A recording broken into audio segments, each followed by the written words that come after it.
بسم اللہ الرحمن الرحیم۔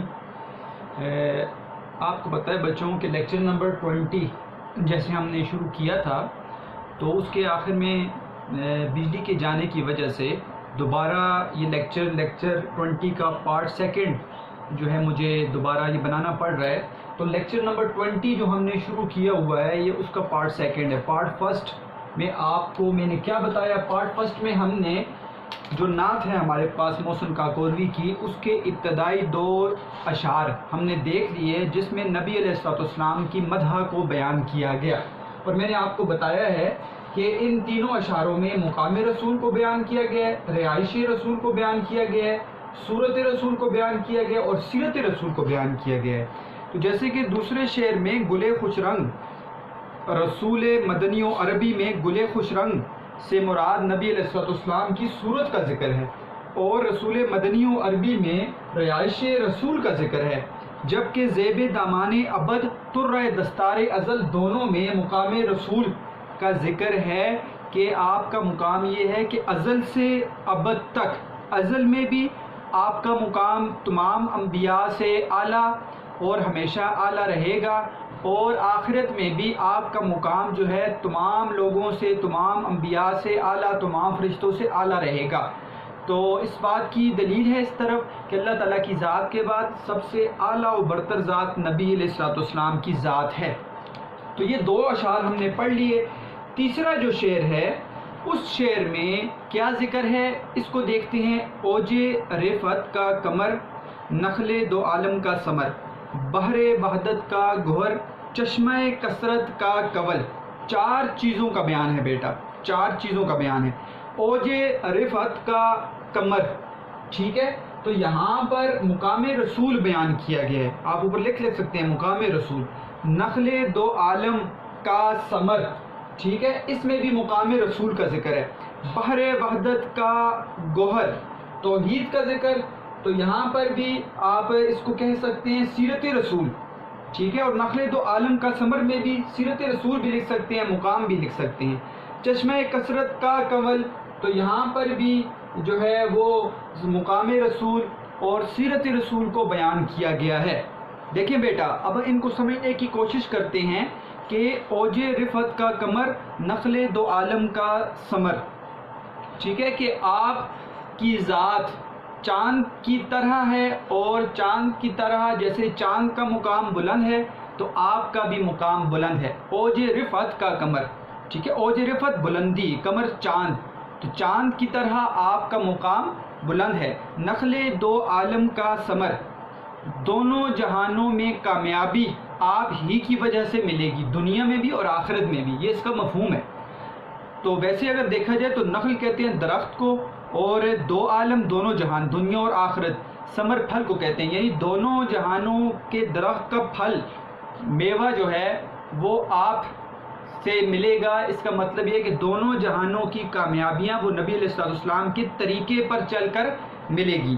بحر وحدت کا گوہر، آپ توحید کے سمندر میں ایک موتی کی حیثیت رکھتے ہیں، آپ توحید کے سمندر میں ایک موتی کی حیثیت رکھتے ہیں۔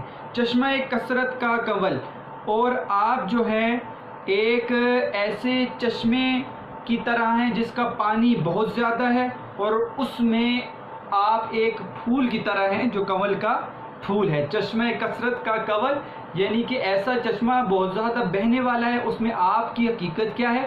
وہ کنول پھول کی طرح ہے۔ تو مفہوم سمجھ آ گیا۔ اس کے بعد دیکھتے ہیں اس کی تشریح کیا ہے۔ اوج رفعت کا کمر، پہلی بات مرکب اضافی ہے۔ اوج رفعت کا کمر مرکب اضافی، اور اس کے ساتھ نخل دو عالم، دو عالم مرکب عددی ہے، دو عالم کا ثمر یہ بھی مرکب اضافی ہے۔ بحر وحدت کا گوہر یہ بھی مرکب اضافی ہے۔ چشمہ کثرت کا کول یہ بھی مرکب اضافی ہے، اور اس کے اندر جو خاص چیز بیان ہے وہ ہے تشبیہات، ٹھیک ہے۔ نبی علیہ السلام کو یہاں پر کمر سے، ثمر سے، گوہر سے اور کول سے تشبیہ دی گئی ہے، ٹھیک ہے۔ اوپر میں نے آپ کو بتائی تھی ایک تشبیہ گلے خوش رنگ پھول کے ساتھ تشبیہ، اور یہاں پر کمر، ثمر، گوہر اور کول کے ساتھ اس خوبصورت شعر میں میرے نبی کو تشریح میں، خوبصورت شعر میں تشبیہ دی گئی ہے۔ اوج رفعت کا کمر سے کیا مراد ہے بیٹا؟ اوج رفعت کا کمر سے مراد یہ ہے کہ نبی علیہ الصلوۃ والسلام کا دنیا میں آنا وہ ایسا ہے جیسے کہ رات اندھیری ہے اور اس میں چاند آ جائے۔ دیکھیں جب اندھیری رات میں چاند آتا ہے تو وہ مکمل چاند جب ہوتا ہے تو وہ تھوڑی روشنی پھیلا دیتا ہے۔ تو نبی علیہ الصلوۃ والسلام ایک تو یہ ہے، مقام کو سمجھے نبی علیہ الصلوۃ والسلام کے یہاں پر اوج رفعت کا کمر سے، کہ نبی علیہ الصلوۃ والسلام کی ذات اس طرح بلند ہے جیسے کمر، چاند جو ہے وہ آسمان پر ہے اور بلندی پر ہے۔ ایک تو یہ بات بیان کی گئی۔ دوسری بات یہ کہ جیسے چاند رات کو آتا ہے اور رات کو اندھیری رات میں آ کر روشنی پھیلاتا ہے، اسی طرح میرے نبی علیہ الصلوۃ والسلام اس علاقے میں آئے جہاں پر جہالت تھی، جہالت کے اندھیرے تھے، اور آپ کے آنے کی وجہ سے آپ ایسے چاند کی طرح ہیں کہ آپ کے آنے کی وجہ سے جہالت کے اندھیرے ختم ہو گئے۔ تو اس خاص مرکب کے اندر اس بات کو بیان کیا گیا ہے، ایک تو مقام بلند ہے جیسے چاند کا مقام بلند ہے، اور دوسرا نبی علیہ الصلوۃ والسلام کا دنیا میں آنا ایسے ہے جیسے قمر کا اندھیری رات میں آنا ہے۔ وہ آتا ہے قمر، چاند آتا ہے اندھیری رات میں تو روشنی ہو جاتی ہے، اسی طرح نبی صلی اللہ علیہ وسلم دنیا میں جب آئے تو وہاں پر جہالت کے اندھیرے ختم ہو گئے۔ نخل دو عالم کا ثمر، دیکھیں بیٹا یہاں پر نبی علیہ الصلوۃ والسلام کو ایسے پھل کے ساتھ تشبیہ دی گئی ہے جو پھل جو ہے دونوں جہانوں کا پھل ہے۔ درخت ہے، آپ دیکھیں پہلے درخت ہے اور درخت کے ساتھ پھل لگا ہوا ہے، لیکن یہ دونوں جہانوں کا پھل ہے۔ کیا مطلب ہوا؟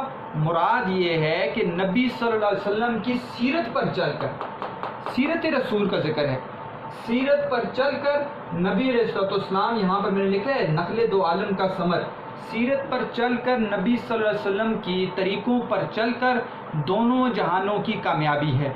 ایک شخص یہ سوچے کہ دنیا کے اندر کامیابی نہیں ہے، نہیں، آخرت کے اندر نہیں، دونوں جہانوں کے اندر کامیابی ہے۔ ایک جہان کی بات نہیں ہے، جو نبی صلی اللہ علیہ وسلم کی طریقوں پر چلا اس کے لیے اللہ تعالیٰ نے دنیا کے اندر بھی کامیابی رکھی ہیں، عزتیں رکھی ہیں، اور آخرت کے اندر بھی اس کے لیے کامیابی ہی کامیابی ہے۔ مشہور آیت ہے اور آپ کو پتہ ہے اس آیت کا، لَقَدْ كَانَ لَكُمْ فِي رَسُولِ اللَّهِ أُسْوَةٌ حَسَنَةٌ۔ کیا ترجمہ ہے اس کا، مفہوم کیا ہے؟ کہ تمہارے لیے نبی علیہ الصلوۃ والسلام کی زندگی بہترین نمونہ ہے۔ خود قرآن یہ کہہ رہا ہے لَقَدْ كَانَ لَكُمْ فِي رَسُولِ اللَّهِ أُسْوَةٌ حَسَنَةٌ۔ اور ایک شعر میں یہ عرض کرتے ہیں ایک شاعر، وہ ہیں اقبال، یہ جو شعر میں نے آپ کے سامنے پڑھا تھا، دیکھی نہیں کسی نے اگر شان مصطفیٰ، دیکھے کہ جبرائیل ہے دامان مصطفیٰ، یہ شعر جو ہے آپ کو میں نے سنا دیا تھا، مولانا ظفر علی خان کا شعر ہے، اور یہ جو شعر میں آپ کے سامنے پڑھ رہا ہوں بیٹا، یہ شعر ہے اقبال کا۔ نگاہ عشق و مستی میں وہی اول وہی آخر، وہی قرآن وہی فرقان وہی یاسین وہی طٰہٰ۔ ٹھیک ہے، مشہور شعر ہے کہ نگاہ عشق و مستی میں وہی اول وہی آخر، وہی قرآن ہے، کس کی طرف اشارہ ہے؟ نبی صلی اللہ علیہ وسلم کی، وہی فرقان ہے، وہی یاسین وہی طٰہٰ، یعنی کہ قرآن جو ہے نا وہ نبی علیہ الصلوۃ والسلام کی سیرت کے بارے میں بیان کرتا ہے، ساری کی ساری چیزیں بتاتا ہے، نبی علیہ الصلوۃ والسلام کی طریقے بھی بتاتا ہے، اور نبی علیہ الصلوۃ والسلام کی ذات کا ذکر ہے کیونکہ وہ اترا ہی نبی صلی اللہ علیہ وسلم کی ذات پر اترا ہے۔ تو کیا بیٹا یہاں پر نخل دو عالم کا ثمر کہ دونوں جہانوں کی کامیابی اس ذات کے ساتھ ہے جس ذات کو اللہ تعالیٰ نے اپنے ذات کے ساتھ ملا دیا، اور اللہ نے کہہ دیا جو میرے حکم کے مطابق اور نبی صلی اللہ علیہ وسلم کی طریقوں کے مطابق زندگی گزارے گا اس کے لیے دنیا بھی اچھی ہے اور آخرت بھی اچھی ہے۔ بحر وحدت کا گوہر، ٹھیک ہے، بحر کہتے ہیں سمندر کو، وحدت توحید کو، گوہر موتی۔ دیکھیں میرے بیٹے کیا ہے، دنیا میں جب سے انبیاء کا سلسلہ شروع ہوا سب نے توحید کی دعوت دی ہے۔ یہ دنیا سمجھو کہ اس کے اندر انبیاء جو ہیں وہ آئے ہیں، اور ایک سمندر کی مانند ہے دنیا، اور اس کے اندر جو ہے وحدت توحید کو پھیلانے کے لیے اس سمندر کے اندر آئے ہیں، اور نبی علیہ الصلوۃ والسلام اس سمندر کے اندر، توحید کے سمندر کے اندر ایک موتی کی حیثیت رکھتے ہیں۔ وجہ کیا ہے؟ وجہ یہ ہے کہ حضرت آدم علیہ السلام سے شروع ہوا سلسلہ، اور نبی علیہ الصلوۃ والسلام پر آ کر انبیاء کا سلسلہ ختم ہوا، جتنے بھی نبی آئے انہوں نے پہلی دعوت، پہلا حصہ یہی کہا لا الہ الا اللہ، کہ اللہ تعالیٰ کے سوا کوئی معبود نہیں ہے، کوئی عبادت کے لائق نہیں ہے، توحید کو پھیلایا، توحید کو آ کر پھیلایا. جیسے کہ مشہور شعر ہے نا کہ نبیوں نے توحید سکھلائی آ کر، جسم اپنا پتھروں سے زخمی کرا کر. وہ کہتے تھے لوگوں پڑھو لا الہ خدا کے سوا کوئی داتا نہیں ہے. کہ نبیوں نے توحید سکھلائی آ کر، جسم اپنا پتھروں سے زخمی کرا کر. وہ کہتے تھے لوگوں پڑھو لا الہ خدا کے سوا کوئی داتا نہیں ہے. تو انبیاء جتنے بھی آئے انہوں نے توحید کی دعوت دی، کلمے کی دعوت دی. اور دیکھیں کتنی دعوت دی. حضرت نوح علیہ السلام کی زندگی دیکھیں، حضرت موسیٰ علیہ السلام کی دیکھیں، اور حضرت ابراہیم علیہ السلام کی دیکھیں. جتنے بھی انبیاء آئے انہوں نے طویل عرصہ دعوت دی، لیکن ماننے والے کم ہیں. لیکن میرے نبی صلی اللہ علیہ وسلم جب اس دنیا میں تشریف لائے اور جہالت کا دور تھا، اور صرف عمر دی گئی 63 سال 63 ایئرز، اور ان 63 سال کے اندر نبی علیہ السلام کو 40 سال کے بعد نبوت ملی ہے. 23 سالہ دور جو ہے وہ تبلیغ کا دور ہے. اور اس تھوڑے سے دور میں اللہ تعالیٰ نے اپنے نبی سے ان کی زندگی میں اتنی برکت ڈال دی کہ اتنی امت اللہ تعالیٰ کسی بھی دوسرے نبی کی نہیں ہے جتنی نبی صلی اللہ علیہ وسلم کی امت ہے. قیامت کے دن 120 صفحے 80 صفحے جو ہیں وہ امت محمدیہ کی ہوں گی، اور باقی جو 40 صفحے ہیں وہ دوسری امتوں کی ہوں گی. تو وقت کم ہے، توحید کو پھیلایا آ کر اور اپنے اوپر تکلیفوں کو بھی سہا، لیکن توحید کی دعوت میرے نبی صلی اللہ علیہ وسلم نے اس طرح دی کہ جو نہ ماننے والے تھے وہ ماننے والے بن گئے اور صحابہ بن گئے، اور انہوں نے آگے پھر دین کو پھیلا دیا. تو بحر عبادت کا گوہر کہ دنیا جو ہے سمندر کی طرح ہے، اور یہاں پر آ کے انبیاء نے توحید دی ہے، توحید دی ہے، اللہ تعالیٰ کے ایک ہونے کا لوگوں کو کہا ہے. اور نبی علیہ السلام اس توحید کے سمندر میں اس دنیا کے اندر ایک ایسے ہیں جیسے کہ ایک موتی ہے، اور ان کا مقام اس موتی کی طرح ہے. تو یہاں پر بیٹا آپ کو مقام رسول بھی پتہ چل جاتا ہے، سیرت بھی پتہ چل جاتی ہے. سیرت کا مطلب یہ ہے کہ نبی صلی اللہ علیہ وسلم نے دعوت دی ہے، اس سے مراد سیرت ہے. اور مقام یہ ہے کہ آپ کا مقام اس موتی کی طرح ہے. چشمہ کثرت کا کنول، چشمہ کثرت کا کنول. دیکھیں بیٹے چشمہ کثرت کو پہلے سمجھیں، ایسا چشمہ بہنا کہ جس چشمے میں پانی کثیر ہو، ٹھیک ہے. اور اللہ تعالیٰ نے نبی علیہ السلام کو انا اعطیناک الکوثر، ٹھیک ہے، ہم نے آپ کو خیر کثیر عطا کیا، سورہ کوثر میں کہا، ٹھیک ہے. خیر کثیر کا مطلب کیا ہے؟ زیادہ امت عطا کی. تو چشمہ کثرت سے مراد امت کا زیادہ ہونا ہے. چشمہ کثرت کا کول، تو آپ اس چشمہ کثرت میں جو اللہ تعالیٰ نے سب سے زیادہ امت نبی علیہ السلام کو عطا کی اور ماننے والے عطا کیے، اس میں آپ کی حیثیت کس کی طرح ہے؟ ایک کنول پھول کی طرح ہے. تو یہاں پر بھی نبی علیہ السلام کا مقام بھی بتا دیا کہ نبی علیہ السلام کا مقام کیا ہے، کہ اپنے امتیوں کے درمیان نبی علیہ السلام کنول کی حیثیت رکھتے ہیں. تو اس میں ہمیں پتہ چل گیا کہ 4 چیزوں کا بیان ہے. اوج رفت کا کمر، کہ آپ کی بلندی جو ہے کمر کی طرح ہے. آپ آئے دنیا میں جہالت ختم ہو گئی. نخل دو عالم کا ثمر، آپ کے طریقوں پر چل کر دونوں جہانوں کی کامیابی ہے.